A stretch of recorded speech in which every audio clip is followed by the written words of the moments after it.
Саламатсыздар ма, құрметті оқушылар?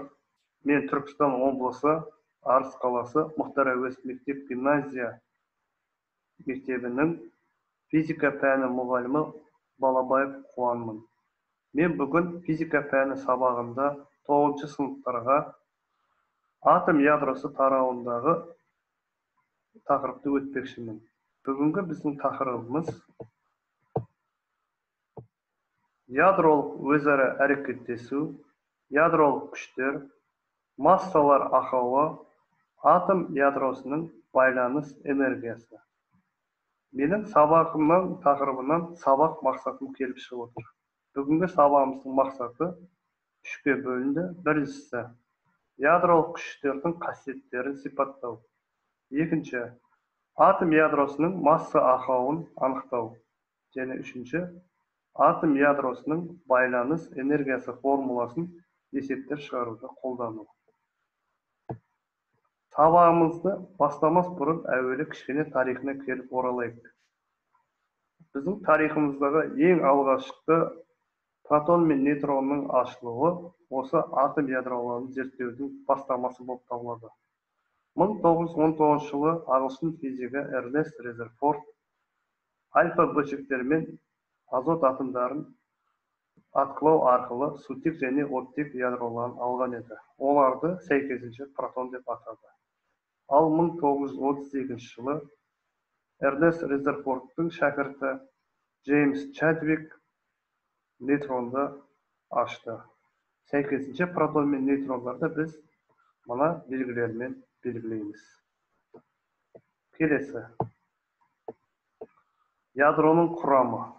Сол 1938 жылы орыс ғалымы Иваненко мен неміс ғалымы Гейзенберг бір-біріне тәуелсіз ядроның протон-нейтрондық моделін жасады. Олардың моделі бойынша Менделеев кестесіндегі реттік нөмірі Менделеев кестесіндегі элементтің Z протондар санына тең. Сәйкесінше протондар саны элементтегі электрондар санына тең. Және де олардың болжамы бойынша протон мен нейтронның массалары бір-біріне сәйкесінше жұптас болып келеді. Оны мына кестеден байқауға болады. Келесі біз бұдан анықтаманы алып шығамыз. Протондар мен нейтрондарды бір сөзбен нуклондар деп атайды екен. Сонда ядродан құралатын бөлшектер протондар мен нейтрондар нуклондар деп аталады. Протондардың саны бірдей, бірақ нейтрондардың саны әртүрлі болып келетін элементтерді изотоп деп атайды екенбіз. Менделеев кестесіндегі элементтердің атомдық массалық саны үлкен А әріпімен, протондар саны Z әріпімен және нейтрондар саны N әріпімен белгілейміз. Келесі. Мысал қарастырайық. Менделеев кестесіндегі кез келген элемент алып қарайық. Мысалы, оттегін алып қарайтын болсақ, оттегінің атомдық массалық саны үлкен А бізде 16-ға тең. Ал Z протондар саны сәйкесінше 8-ге тең. 16-дан 8-ді азайтатын болсақ, біз нейтрондар санын аламыз. Ол да бізде 8-ге тең. Енді ауыр элементті алып қарайық. Мысалы, теллур элементін алып қарайтын болсақ, ол 52-ші орында тұр. Демек, оның Z протондар саны 52. Ал нейтрондар санын табу үшін, оның атомдық А масса санынан Z протондар санын алып тастауымыз керек. Массалық саны сәйкесінше 127-ге тең. 127-ден 52-ні азайтсақ, біз 75 табамыз. Демек, нейтрондар саны 75-ге тең деген сөз. Сіздер оқушылар сәйкесінше Менделеев кестесіндегі кез келген элементті осы формула арқылы және Иваненко мен Гейзенбергтің моделіне сәйкес нейтрондар санын таба аласыздар. Келесі. Ядролық күштер және олардың қасиеттері. Шын мәнінде ядролық күштер 3 қасиетке ие. Олардың біріншісі ядролық күштер ең қысқа әрекетті күштер болып табылады екен. Екінші, ядролық күштер оның бойында жатқан зарядтарға тәуелсіз екен. Және де үшінші, ядролық күштер қанығу қасиетіне ие екен. Демек, бұдан келіп шығатын анықтамамыз Ядролық күштер деп отырғанымыз ядрода нуклондарды ұстап тұратын күштерді айтады екенбіз. Келесі. Біз бұл тақырыпшада массалар ақауы деген ұғымды физикада ендіруіміз керек. Ядролардың массасын өлшеу, олардың массасы жеке алынған нуклондардың массасының қосындысынан аз екенін көрсетті. Ол айырмашылық бізде массалар ақауы немесе массалық дефекті деп аталады. Масса ақауы нуклондардың тыныштық массаларының қосындысы мен ядро массасының айырмасына тең. Массалар ақауын біз үлкен дельта М әрпімен белгілейміз. Формула қарап отырсақ, дельта М тең бұл жердегі Z және N сәйкесінше протон мен нейтронды бейнелейді. МП және МН сәйкесінше протон мен нейтронның массалары. Және МЯ бұл жерде ядроның өзінің жеке массасын алады екенбіз. Келесі. Ядроның байланыс энергиясы дегеніміз не? Бұл жерде біз екі анықтама егізіміз шарт. Анықтама 1. Байланыс энергиясы ядроның нуклондарға толық ыдыратуға жұмсалатын энергия. Е тең дельта М С квадрат. Дельта М'нің формуласын массалар ақауындағы формуламен сәйкес.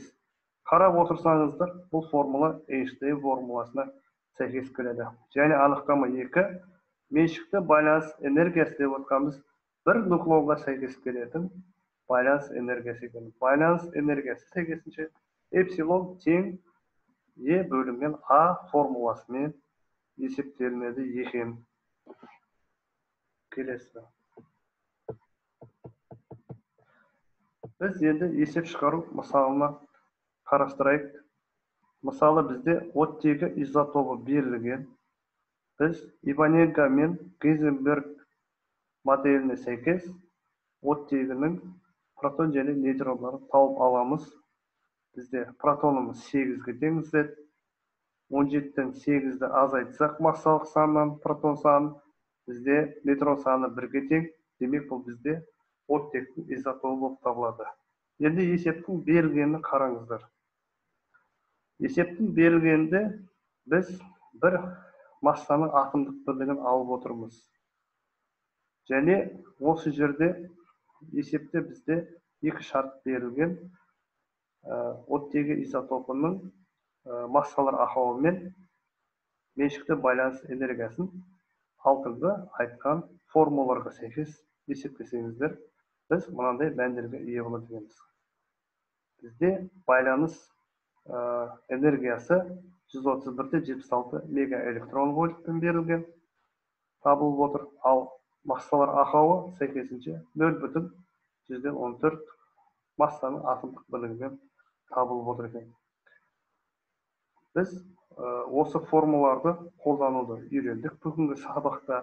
Ал енді сіздерге үй тапсырмасын берейін.